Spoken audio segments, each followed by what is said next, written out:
Hello everyone, and today we are going to do a session on coding and decoding. And this session is going to be a concept building session where we would be discussing the basic building blocks which are required by anyone to ace the questions based on coding decoding.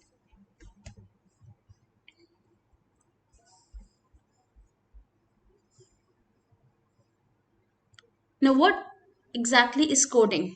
Before moving on to that, what is coding in reasoning? Let's see what exactly do we mean by coding and decoding.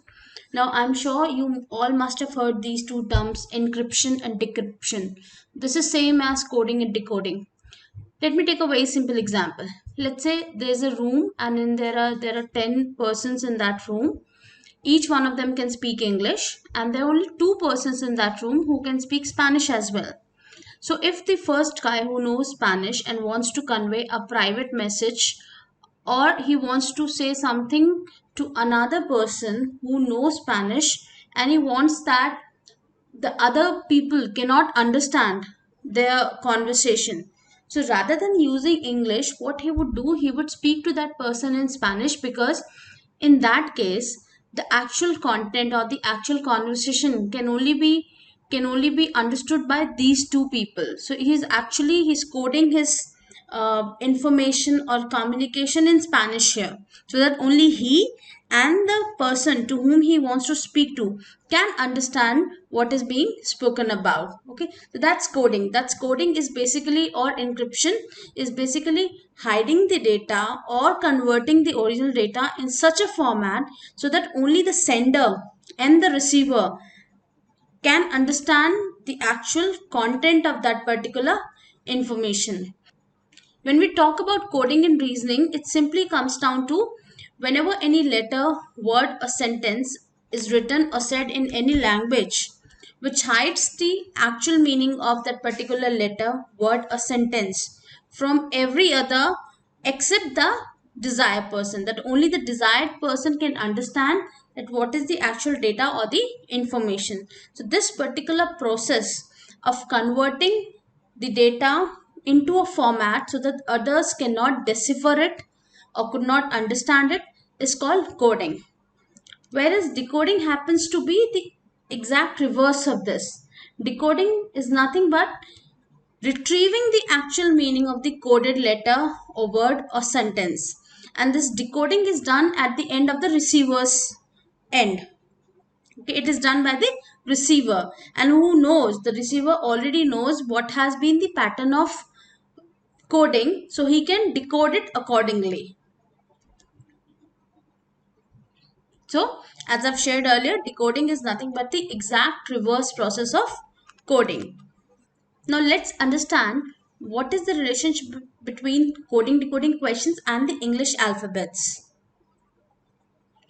Now, the kind of questions that are being framed on coding decoding and which are being asked in the various competitive exams or the aptitude driven exams, the coding questions are framed around the English alphabets. That means English alphabets A to Z and their corresponding positions. So what is the usual structure of a coding decoding question is that we would have been given a sample problem. So a particular known English word would be coded in a particular pattern. Then we would have to understand, okay, what manner this word has been coded, and then we would have been given another problem word which has to be coded following the same pattern. So that's the usual structure of a coding decoding question. There would be a sample example. We have to understand the pattern of coding from that particular sample example, and then we have to code another word that has been given to us following the same pattern.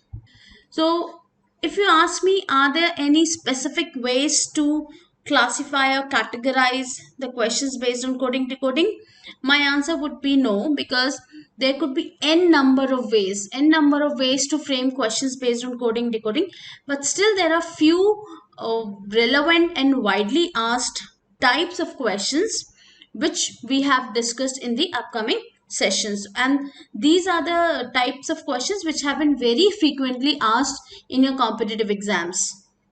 So as English alphabets form the basic of the coding decoding questions, it is very necessary to remember the position of all the alphabets in the forward as well as the backward order. You would see in the questions that you would need to know that how like what is the position of D if I count from the left side, and what is the position of D if I count from the back end side. So that kind of information should be on, on your tip of your hand, because you cannot spend time in calculating D's position from the back. So you would not be getting that time in the exam. So forward order, which we call as the usual A to Z or left to right, the way we memorize our English alphabets. So if you look at what do we mean by forward order and what are the respective position. So if we start our counting from A, so A is supposed to be said as the position of A would be number 1, and if we keep on counting from like that, the Z would come out to be at number 26. So there is a position assigned to each alphabet. This is what I need to remember. It can happen like if I'm solving a question based on coding decoding and I need to know the position of alphabet I. So I cannot spend time counting from A every time. That I'll start counting from A, that A is 1, B is 2, and so on and so forth. I reach I and I see I is ninth. We need much faster ways to do this. Every time we cannot start counting from 1. Let's say if P is asked, so I cannot start my counting from A every time. That will take a lot of time. So here we have couple of shortcuts that can be used, which can help us in remembering the positions of couple of alphabets. We'll have a look at them. So the first trick here is the word E-Jyoti. Now you can remember this by by keeping a simple fact in mind that it resembles the name of the girl Jyoti, though the spelling is different. E-J-O-T-Y. You have to remember Jyoti but with a different spelling. Now how this would help? All you need to keep in mind, E is the 5th alphabet, J is the 10th alphabet, O is the 15th alphabet, T is the 20th alphabet, and Y is 25th alphabet. Let's say you have been asked in a particular question, you have been asked the position value of, let's say, Q. Now you know Q comes between O and T, and you also know it in alphabets. It's like O, P, Q. You know O is 15, P would be 16, Q would be 17. That way, we have reduced the time we would have taken from, if we would be counting from A and then reaching to Q. So we have shortened up that process. Let's say U has been asked. I know it's like T, U, V. T is 20, U would be 21. So remember E-Jyoti 5, 10, 15, 20, 25. That's simply by table of 5. That's one of the trick for remembering the forward order positions of the alphabets. There's another one. It's called CFILORUX. Now that would sound like a medicine if I can, I can pronounce it like Spilorux. Once again, Spilorux. So Spilorux, C stands for 3, F stands for 6th alphabet, I stands for 9, L stands for 12, O stands for 15, R is the 18th alphabet, U is the 21st, and X is the 24th. So it's nothing but table of 3. So there are 2 tricks to remember the forward order positions of English alphabets. You can either use you can remember E-Jyoti or the medicine name Spilorux, whichever is more comfortable to you. So these are the 2 tricks. Now similarly, As we have seen, it's important to remember the forward order positions of English alphabets. It's equally important to remember the backward order position of alphabets. Okay, here what do we mean by backward order? In forward order, we take A as the first alphabet. In the backward order, we will take Z to be the first alphabet, Y to be the second, X to be third, and so on so forth. Doing counting that way, we would be reaching that A is the 26th alphabet. In couple of questions, the backward order position has been extensively used, and again I would say if you can remember this would be much easier, because this will save a lot of time if you start counting from A or Z. So this would be a time saver thing if you remember the backward order positions of a particular alphabet as well. Now, how can we remember backward order? Okay, so if we cannot remember it, we can always reinvent it. And how we can reinvent it? For that, I just need to have the forward order position of that letter, and we can find out backward order position of any letter by simply subtracting forward order position of that letter from 27. Here I've taken an example of D.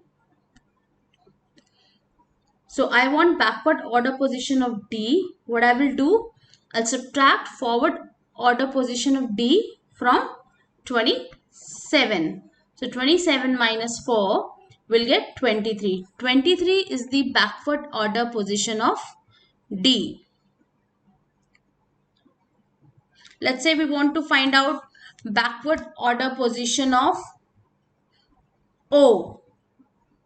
So what we will do, we'll subtract 27 minus the forward order position of O was, now again we would not do the counting, will you take use of E Jyoti.